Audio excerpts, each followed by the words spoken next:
नमस्कार दोस्तों, मैं सोनम जैन और आप सभी देख रहे हैं एस जे सोनम चैनल पर आप सभी का स्वागत है। दोस्तों, आज की कहानी है गरीब और अनपढ़ माँ। यदि आप सभी को मेरे द्वारा लिखी गई ये कहानी पसंद आए तो चैनल को सब्सक्राइब कर दीजिएगा और पास में जो बेल आइकन का बटन है उसे प्रेस करना बिल्कुल ना भूलें, क्योंकि उसी से मिलेंगी आप सभी को मेरी आने वाली हर कहानी की नोटिफिकेशन। और वीडियो को भी लाइक ज़रूर कर दीजिएगा, क्योंकि आप जानते हैं जब आप करते हैं वीडियो को लाइक तो मुझे मिलती है नई नई कहानियाँ लिखने के लिए प्रेरणा, और कहानी को अपनों के साथ शेयर करना बिल्कुल ना भूलें। तो चलिए कहानी शुरू करते हैं। खुशी बेटा, तुम अपना मोबाइल तो भूल गई हो, खुशी की माँ स्नेहा जी ने कहा। तभी खुशी कहती, भूली नहीं हूँ, जानबूझकर छोड़ दिया है। पर क्यों बेटा? खुशी की माँ ने कहा। तब खुशी कहती है, क्योंकि यह मोबाइल ना आपके ज़माने का है। आज के टाइम में हर किसी के पास बहुत अच्छे मोबाइल होते हैं, और जब मैं ये मोबाइल अपने साथ लेकर जाती हूँ ना, तो मेरी सहेली मुझ पर हंसती हैं, कहती हैं किस ज़माने का मोबाइल लेकर घूम रही है। इससे अच्छा तो मैं इस मोबाइल के बिना ही चली जाऊँ।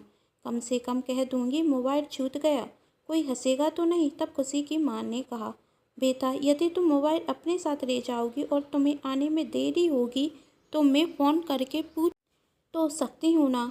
तब खुशी ने कहा, मैं कोई छोटी बच्ची नहीं हूँ कि कहीं खो जाऊंगी, और इतना ही मोबाइल देने का शौक़ है ना तो मुझे तो महंगा मोबाइल दीजिए, साथ में लेकर घूमूंगी खुशी खुशी। नाम तो खुशी रख दिया, लेकिन ऐसा कुछ भी नहीं है मेरे पास कि मैं खुश रहूं। मेरी दोस्तों को देखिए, हर किसी के पास अच्छे मोबाइल, लैपटॉप, कपड़े, हर एक वस्तु है, और मेरे पास क्या है? कहते हुए खुशी वहाँ से अपने कॉलेज के लिए निकल जाती। बहुत देर खुशी को ऑटो नहीं मिलता। इस धूप में तो मेरी हालत ख़राब होती जा रही है। यदि स्कूटी होती तो अभी तक तो कॉलेज भी पहुंच जाती, खुशी मन में सोचती। तभी एक ऑटो आता, खुशी उसमें बैठ जाती और कॉलेज के लिए चली जाती। तभी खुशी की दोस्त निधि कहती, क्या खुशी, मैंने तुझे कितने फ़ोन लगाए पर तेरा फ़ोन तो स्विच ऑफ आ रहा था। तभी खुशी कहती, हाँ मेरा मोबाइल घर पर ही छूट गया और चार्ज नहीं होगा, इसलिए स्विच ऑफ हो गया। तभी वहाँ खुशी की क्लासमेट निशा आती और कहती, खुशी मोबाइल घर पर छूट गया या लेकर ही नहीं आई? अपनी दादी के ज़माने का मोबाइल, नया मोबाइल तो तू खरीद नहीं सकती, इसलिए सोचा होगा घर पर ही छोड़ देती हूँ। क्यों, सच कह रही हूँ ना? कहते हुए निशा और उसकी सारी सहेलियाँ हंसने लगती, जिस पर खुशी को बहुत गुस्सा आता। तभी निधि कहती, निशा तुझसे कौन बात कर रहा है कि तू बीच में बोल रही है? तुझसे कितनी बार बोल रहा है कि हमारे बातों के बीच में मत बुरा कर। तभी निशा खुशी से कहती, निधि क्यों तू इसके लिए मुझसे डरती है?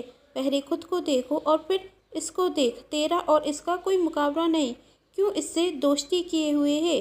तब निधि कहती, निशा अपने काम से मतलब रखो, मुझे तुमसे कोई बहस नहीं करनी। और खुशी चलो यहाँ से, इसके मुंह लगना ही बेकार है। कहते हुए निधि खुशी को वहाँ से लेकर चली जाती, और आज खुशी को कॉलेज से आने में देर हो जाती।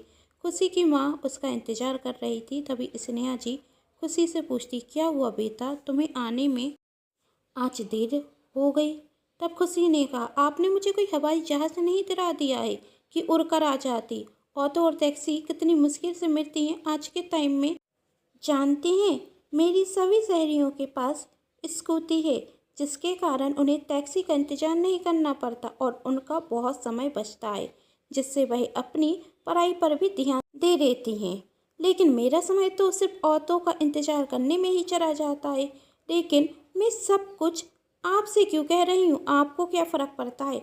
आपने तो मुझे एक अच्छा मोबाइल तक नहीं दिलाया। जानती हैं, मोबाइल नहीं था तो वह निशा मेरा कितना मजाक बना रही थी। अंत में खुशी कहती है, 2 दिन बाद फिर मेरा एग्जाम है, यदि मेरे पास एक अच्छा एंड्रॉयड फ़ोन होगा तभी मैं कॉलेज जाऊंगी, वरना नहीं जाऊंगी। कहते हुए खुशी अपने कमरे से चली जाती। दूसरे दिन स्नेहा जी मार्केट से आती और खुशी को एक नया मोबाइल देती। सोचती खुशी नया मोबाइल देखकर खुश हो जाएगी। मोबाइल भी वैसा ही है जैसा खुशी को चाहिए। वही खुशी को नया मोबाइल देती तो खुशी कहती, यह कैसा मोबाइल लेकर आ गई आप? यदि मोबाइल लेना ही था तो कम से कम मुझे अपने साथ लेकर जाती, मैं अपनी पसंद का अच्छा मोबाइल ले लेती। तब स्नेहा जी ने कहा, बेटा यह तो वही मोबाइल है जो तुम्हें चाहिए। हाँ मुझे ऐसा ही मोबाइल चाहिए, पर इतना सस्ता नहीं चाहिए। अब चलिए हम दूसरा मोबाइल लेकर आते हैं। तब स्नेहा जी ने कहा, बेटा मेरे पास और पैसे नहीं हैं, तभी खुशी कहती, आपका तो हर बार का एक ही नाटक है, पैसे नहीं हैं, आखिर आपके पास पैसे होते कब हैं। तब स्नेहा जी कहती, बेटा कर कोशिश, तुम इसी मोबाइल को लेकर चले जाना, मैं तुम्हें बहुत जल्द दूसरा मोबाइल खरीदवा दूंगी। तब खुशी ने कहा, और कोई रास्ता भी नहीं है मेरे पास, ना चाहते हुए भी मुझे यही मोबाइल लेकर जाना होगा, वरना मेरी तो एक साल बर्बाद हो जाएगी ना। आपका क्या जाता है। कहते हुए खुशी अपने कमरे में चली जाती और स्नेहा जी दुखी हो जाती, उनकी आंखों से आंसू बहने लगते। स्नेहा जी वही मोबाइल अपने कान की वालियाँ बेचकर लाई थी। उनके पास इतने पैसे नहीं थे कि वह एक नया मोबाइल ले सकें।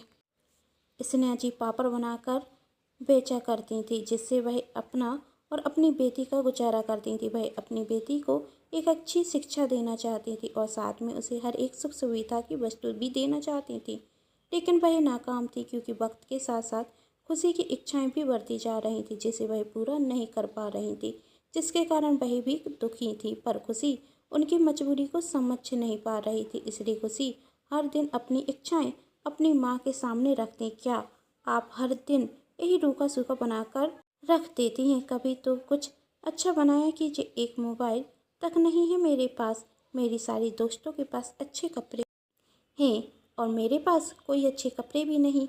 स्नेहा जी खुशी की बात सुनती और उसकी हर इच्छाएं पूरी करने के लिए कभी उसे कपड़ों के लिए तो कभी महंगी से महंगी वस्तु के लिए पैसे देती रहती। और आज खुशी ने जिद पकड़ ली थी कि उसे एक नई स्कूटी चाहिए। तब स्नेहा जी कहती, बेटा कुछ दिन रुक जाओ, मैं तुम्हें बहुत जल्दी एक नई स्कूटी दिला दूंगी। तब खुशी ने कहा, 1 वर्ष हो गया है आपकी बातें सुन सुनकर, लेकिन इस 1 वर्ष में आप मुझे स्कूटी नहीं दिला सकें तो अब क्या दिलाएंगी। कहते हुए गुस्से में खुशी कॉलेज के लिए जाती और स्नेहा जी मन ही मन सोचती, कैसी माँ हूँ मैं, अपनी बेटी की छोटी सी इच्छा भी पूरी नहीं कर पाती। और खुशी सोचती, काश मेरा जन्म पैसे वाले घर में हुआ होता तो मेरी माँ भी मेरी हर एक इच्छा पूरी करती, जैसे मेरी सहेलियों की माँ करती हैं। सोचते हुए खुशी रोड क्रॉस करती और तब उसका एक्सीडेंट हो जाता। खुशी के सिर से बहुत खून निकल जाता और जब ये बात उसकी माँ को पता चलती तो वही भागी भागी हॉस्पिटल जाती। डॉक्टर ने कहा कि इलाज में बहुत से पैसे लगेंगे। खुशी की माँ ने कहा, आप पैसों की चिंता मत कीजिए, बस मेरी बेटी को बचा लीजिए। डॉक्टर बताते कि सिर में चोट रखने के कारण खून ज़्यादा निकल गया है और खून नहीं मिला तो कुछ भी हो सकता है। खुशी की माँ कहती, आप मेरा खून ले लीजिए। खुशी और उसकी माँ का खून मैच हो जाता और वही खुशी को अपना खून देती।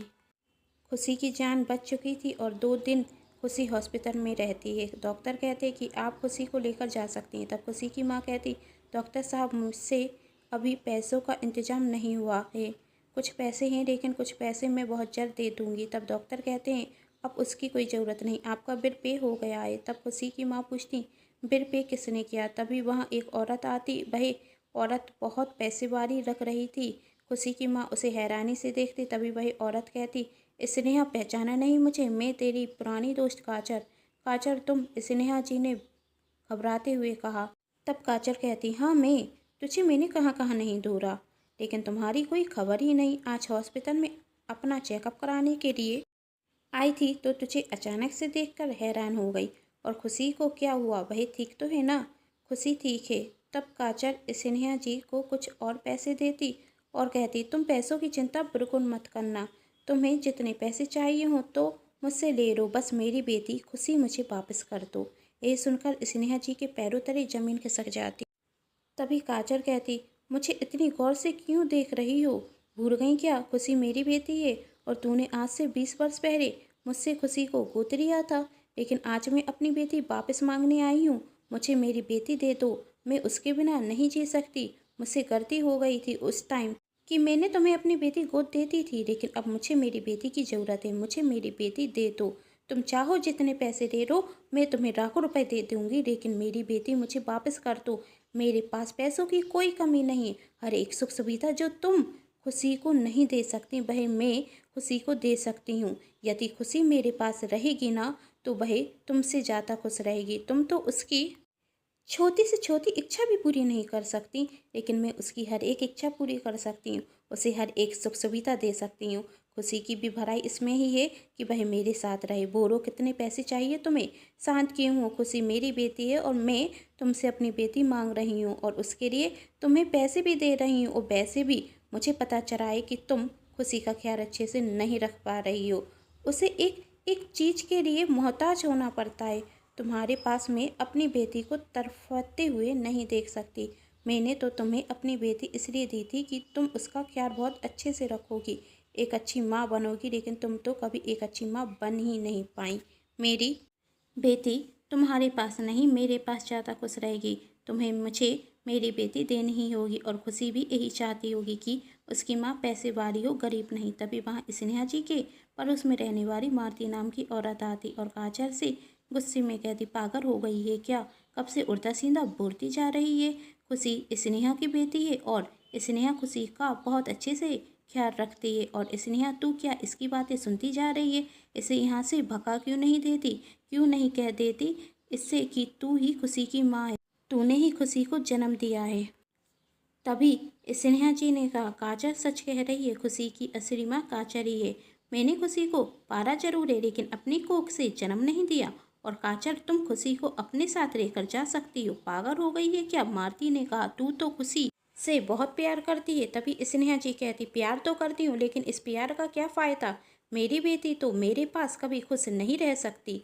मैं तो उसकी छोटी से छोटी इच्छाओं को भी पूरा नहीं कर सकती। यदि वह काजल के साथ रहेगी तो उसे हर एक सुख सुविधा मिलेगी, और वह यही तो चाहती है। सच ही तो कहती है काजल, मैं कभी एक अच्छी माँ बन ही नहीं पाई। यदि मैं अपनी बेटी को स्कूटी दिला पाती तो आज उसका एक्सीडेंट ना होता, उसकी ये हालत ना होती। क्या कुछ भी बोलती जा रही है? मालती ने कहा, तू इस सब की जिम्मेदार नहीं है। तब स्नेहा कहती, मैं ही इस सब की जिम्मेदार हूँ, और मेरी बेटी काजल के पास ही खुश रहेगी। और स्नेहा काजल से कहती, काजल, अभी कुछ दिनों के लिए मुझे खुशी को अपने पास ले जाने दो। मैं उसे समझा दूंगी कि तुम उसकी माँ हो, तो वह तुम्हारे पास आ जाएगी। ठीक है, काजल ने कहा, लेकिन एक हफ्ते बाद मैं अपनी बेटी को लेने के लिए आ जाऊंगी। कहकर काजल वहाँ से चली जाती और स्नेहा खुशी को अपने साथ लेकर घर आ जाती। और कुछ दिनों बाद मालती स्नेहा के घर आती और कहती, खुशी कैसी है? स्नेहा जी ने कहा, अपने कमरे में आराम कर रही है, अब पहले से ठीक है। तब मालती स्नेहा से कहती है, सच सच बताओ, आज से 20 वर्ष पहले ऐसा क्या हुआ था कि उस काजल ने तुझे खुशी को गोद दे दिया? स्नेहा बताती है, मैं और काजल बचपन के दोस्त थे। मेरी शादी काजल से 5 वर्ष पहले हो गई थी, और काजल की शादी मुझसे 5 वर्ष बाद उसी शहर में होती है जहाँ मैं रहती थी। मुझे बहुत खुशी हुई कि मेरी बचपन की दोस्त मेरे शहर में आ गई। अब हम दोनों आपस में मिलते रहते, हमारे पतियों में भी अच्छी दोस्ती हो गई। वैसे तो मेरी ज़िंदगी में हर एक सुख था, लेकिन एक गम हमेशा बना रहा कि मैं माँ नहीं बन पाई। मेरी शादी को 5 वर्ष बीत गए, पर मैं माँ नहीं बन पा रही थी। कई डॉक्टरों को चेकअप भी कराए, पर सभी डॉक्टर कह चुके थे कि मैं कभी माँ नहीं बन सकती। और काजल की शादी को 1 महीना ही होता कि उसे पता चलता कि वह माँ बनने वाली है। लेकिन काजल अभी बच्चा नहीं चाहती थी, और वह मुझसे कहती, मैं अभी माँ बनना नहीं चाहती। अरे, अभी अभी तो मैंने अपना नया बिजनेस शुरू किया है। अब बिजनेस करूँगी या एक बच्चे को संभालूँगी, मुझे नहीं लगता कि मैं अभी इस बच्चे की जिम्मेदारी उठा सकती हूँ। इसलिए मैंने सोचा है कि मैं इस बच्चे को गिरा दूँ। बच्चा तो बाद में भी हो जाएगा। तब मैं काजल से कहती, काजल, यह सब मत कर, यह पाप होगा। जिस बच्चे ने इस दुनिया में जन्म नहीं लिया, तू उसकी हत्या करने के बारे में सोच रही है। तब काजल ने कहा, प्रवचन देना बंद कर। और जिस बच्चे ने जन्म ही नहीं लिया, उसकी हत्या कैसी? जन्म लेने के बाद ये परेशान रहे, उससे अच्छा तो है कि मैं इसे अभी जन्म ही ना दूँ। काजल को मैं बहुत समझाती, कहती, मुझे देखना, एक बच्चे के लिए तरस रही हूँ और तुझे भगवान खुशी दे रहा है तो तू उसे ठुकरा रही। तब काजल ने कहा, मैं भी माँ बनूंगी, लेकिन अभी नहीं। पहले मुझे अपने पैरों पर खड़े तो हो जाने दे, अपना नाम तो कर लेने दो, उसके बाद मैं माँ जरूर बनूंगी, लेकिन अभी नहीं। तब मैंने कहा, एक तू है जो माँ बनना नहीं चाहती, लेकिन मैं माँ बनना चाहती हूँ, तो तू मुझे अपना बच्चा गोद दे दे। इस बच्चे के जन्म के बाद मैं उसे गोद ले लूँगी। काजल मेरी बात मान जाती और वह खुशी को जन्म देती है। खुशी जब मेरे हाथों में आती तो मैं बहुत खुश होती। खुशी के जन्म के बाद अचानक से मेरे पति के बिजनेस में घाटा हो जाता, और जिस कारण उनकी मृत्यु हो जाती और मेरी पूरी धन संपत्ति बिक जाती। अब मेरे पास कुछ नहीं था। उस शहर में मुझसे सब कुछ छिन जाता। मेरे पास तो एक मासूम बच्ची खुशी थी, जो अब मेरे जीने का सहारा थी। लेकिन सभी अब खुशी को मनुष्य कहने लगे। कहते, खुशी के आने के बाद इस औरत की ज़िंदगी बर्बाद हो गई। मैं यही कहती, ऊपर वाले के आगे किसी की नहीं चढ़ती। अब मुझे लगने लगा यदि खुशी इस शहर में बड़ी होगी तो वह भी इस सब का जिम्मेदार खुद को ही समझेगी। इसलिए मैंने उस शहर को हमेशा हमेशा के लिए छोड़ दिया और इस शहर में रहने के लिए आ गई। तब मालती ने कहा, कितनी महान है तू। तूने काचर को इस दुनिया में भी लाया और रोगों के तानों से भी बचाया, जिसके लिए तुझे इतनी मुसीबत झेलनी पड़ी। अब उस काचर का क्या हक है खुशी पर। तब स्नेहा ने कहा, लेकिन खुशी की असली माँ तो काचर ही है और अब वह उसे ले जाएगी। बस एक रात ही बाकी है। वैसे भी यह अच्छा है, काचर यदि खुशी को अपने साथ ले जाएगी तो वह खुश रहेगी। मेरे पास है ही क्या कि मैं खुशी को कुछ दे सकूं। एक अच्छी ज़िंदगी तो काचर ही उसे दे सकती है। खुशी जो जो चाहती है वह काचर ही दे सकती है। मैं उसे कुछ नहीं दे सकती। मैं तो सिर्फ अपनी बेटी की खुशी चाहती हूँ। यदि उसकी खुशी काचर के साथ रहने में है तो वह काचर के साथ ही रहे। काचर के पास बहुत पैसा है, घर है, गाड़ी है। मैं चाहे जितनी मेहनत कर लूँ लेकिन खुशी को एक अच्छी ज़िंदगी कभी नहीं दे सकती। पर काचर वही ज़िंदगी खुशी को दे सकती है। इसलिए मैं अपनी बेटी खुशी काचर को सौंप दूंगी। तब मालती ने आंखों में आंसू लिए कहा, क्या तू इससे खुश रहेगी? क्या तू अपनी बेटी के बिना जी पाएगी? तब स्नेहा कहती है, जी लूँगी अपनी बेटी की यादों के सहारे। और यदि मेरी बेटी खुश होगी तो खुश होने की कोशिश मैं भी कर लूँगी। कहते हुए स्नेहा की आंखों से झरझर आंसू बहने लगते। दूसरे दिन काचर स्नेहा के घर आती एक बहुत बड़ी कार लेकर। कार को काचर ने बहुत अच्छे से सजाया हुआ था और खुशी को ले जाने की खुशी में उसने अपने घर पर एक पाइती भी रखी हुई थी। काचर स्नेहा से कहती, स्नेहा मेरी बेटी कहाँ है? तुम्हें याद है ना, तुमने कहा था कि तुम एक हफ्ते बाद मुझे मेरी बेटी दे दोगी। तो आज तुम्हारा समय पूरा हुआ, मुझे मेरी बेटी दे दो। स्नेहा काचर से कुछ कहती उसके पहले ही खुशी ने कहा, आपकी बेटी? मैं आपकी बेटी नहीं हूँ। आप तो मुझे जन्म तक देना नहीं चाहती थी, तो मैं आपकी बेटी कहाँ से हुई? मेरी माँ ने मुझे इस दुनिया में लाया है और उन्होंने ही आज तक मेरी परवरिश की है। आप तो मुझे मारना चाहती थी, लेकिन मेरी माँ ने मुझे आज फिर एक और नई जिंदगी दी है। उस दिन भी मुझे मेरी माँ ने बचाया था और आज भी अपना खून देकर मुझे मेरी माँ ने ही बचाया है। आपका मेरी जिंदगी में कोई अधिकार नहीं। तब काचर स्नेहा से कहती, तो तुमने इसे मेरे खिलाफ अच्छे से भड़का दिया है। मैंने तुम पर भरोसा किया था, सोचा था कि तुम मुझे खुशी अच्छे से सौंप दोगी, लेकिन आज भी खुशी कानूनन मेरी बेटी है, याद रखना, और इसे मैं तुमसे लेकर ही रहूंगी। स्नेहा कहती, काजल मैंने खुशी से कुछ नहीं कहा, मुझे नहीं पता इसे सच कहाँ से पता चला। तब खुशी कहती है, मेरी माँ ने मुझे कुछ नहीं बताया, लेकिन माँ जब आप मालती काकी से बातें कर रही थी ना, तो मैंने सारा सच सुन लिया था और अच्छा ही हुआ सारा सच मेरे सामने आ गया। कम से कम मुझे आपकी असलियत तो पता चली। काजल की तरफ देखते हुए खुशी ने कहा, और जब आप मुझे इस दुनिया में लाना ही नहीं चाहती थी तो आज क्यों मुझे यहाँ लेने के लिए आ गई? जरूर इसके पीछे भी आपका कोई स्वार्थ होगा। और आप क्या कह रही हैं कि कानूनन मैं आपकी बेटी हूँ? कभी नहीं, मैं आपके साथ कभी नहीं जाऊंगी, क्योंकि मेरी सिर्फ एक ही माँ है, वह यही है। मेरी माँ गरीब ही सही, लेकिन उनके पास एक बहुत बड़ा दिल है जिसमें मैं बहुत अच्छे से और खुशी से रह सकती हूँ। मेरी माँ के पास धन और दौलत जरूर ना हो, लेकिन ममता भरी दौलत उनके पास है जो आपके पास कभी हो ही नहीं सकती। चली जाइए इस घर से।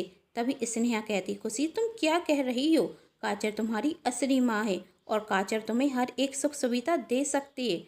माँ मुझे माफ़ कर दीजिए। खुशी कहती, मैं आपसे हमेशा यही कहती रही कि आप मुझे कोई खुशी नहीं दे सकती, लेकिन इसकी इतनी बड़ी सजा मत दीजिए, मुझे खुद से दूर मत कीजिए। जब लोगों ने मुझे मनुष्य कहा था तब आपने मुझे गले से लगाया था, और आज मैं इस दुनिया में हूँ तो सिर्फ और सिर्फ आपकी वजह से। और सच यही है कि आपके साथ जितनी खुश मैं हूँ मैं कहीं नहीं रह सकती, और इनके पास तो कभी नहीं। तब खुशी को समझाते हुए स्नेहा कहती है, खुशी काजल से इस तरीके से बात मत करो, वही भी तुम्हारी माँ है। खुशी ने कहा, मेरी सिर्फ एक ही माँ है और वही आप हैं, और इस बात को मैं बार बार कहूँगी। तब काजल कहती, स्नेहा तुम खुशी से कुछ मत कहो, खुशी सच कह रही है। मैं स्वार्थी हूँ, मेरा स्वार्थ था कि मैं यहाँ तक खुशी को लेने के लिए आई। खुशी को जन्म देने के बाद मैं कभी माँ नहीं बन सकी। मेरे पास हर सुख सुविधा की वस्तु है, बहुत पैसा है। जिस बिजनेस को करने के लिए मैंने खुशी को जन्म देना तक सही नहीं समझा, वही बिजनेस आज बहुत कामयाबी पारे, लेकिन माँ बनने का सुख मुझसे छिन गया। मैं कभी माँ नहीं बन सकी। इसलिए जब मैंने तुम्हें अस्पताल में देखा और पता चला कि खुशी का एक्सीडेंट हुआ है, तो मुझे लगा कि अब मुझे मेरी बेटी वापस मिल जाएगी। लेकिन मैं भूल चुकी थी कि मैंने तो अपनी बेटी को उसी दिन खो दिया था जब मैंने उसे गोद लिया था। मुझे अपनी गलती का एहसास है और इस बात का भी एहसास हो चुका है कि खुशी की असली माँ तुम ही हो, मैं नहीं, कहकर काजल वहाँ से जाने लगती। काजल की आंखों से आंसू बह रहे थे, जिसे देखकर खुशी ने कहा, यदि आप चाहें तो मुझसे मिलने आ सकती हैं और मुझे आपसे कोई नाराज़गी नहीं। थैंक यू कहकर काजल खुशी को गले से लगा लेती और वहाँ से हमेशा हमेशा के लिए चली जाती। उम्मीद करती हूँ दोस्तों आप सभी को ये कहानी पसंद आई होगी। यदि कहानी पसंद है तो चैनल को सब्सक्राइब, वीडियो को लाइक और कहानी को शेयर जरूर कर दीजिएगा। Thanks for watching.